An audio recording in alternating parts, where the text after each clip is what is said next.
There's also been instances where you've been credited as the story editor, and you've also written a few episodes within that whole genre as well, including, as we mentioned, the Ben 10 Omniverse episode, Mystery Incorporeal. So, you Yeah. mentioned that you did pitch that, but where was the idea to fully make that a whole Scooby reference plot and the title? Like, where did that come about?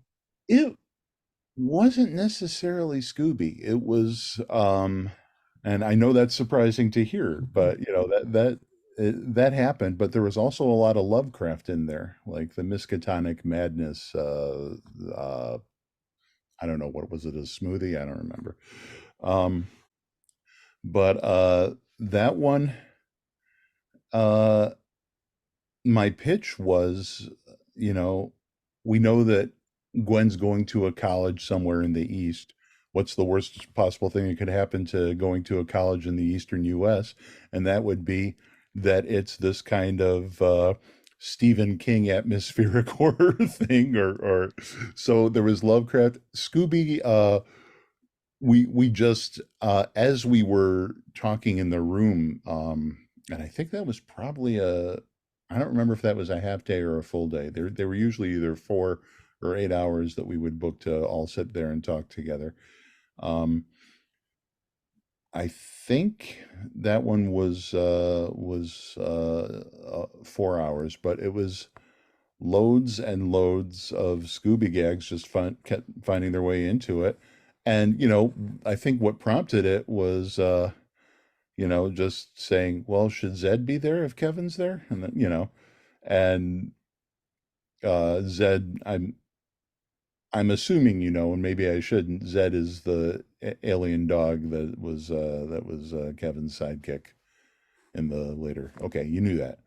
Um, So yeah, and once that happened, and having the unmasking actually, go terribly awry was my contribution. I thought it was really funny.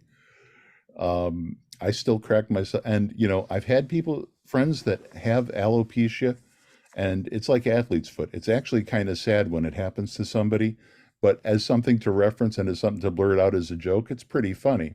And just having her, grab for her wig and say, "Ah, my alopecia," um, it it makes me laugh, um, and it makes me have even more sympathy for Chris Rock. But Oh, God. there's a topical reference. I hope this is out in time. Yeah. um, so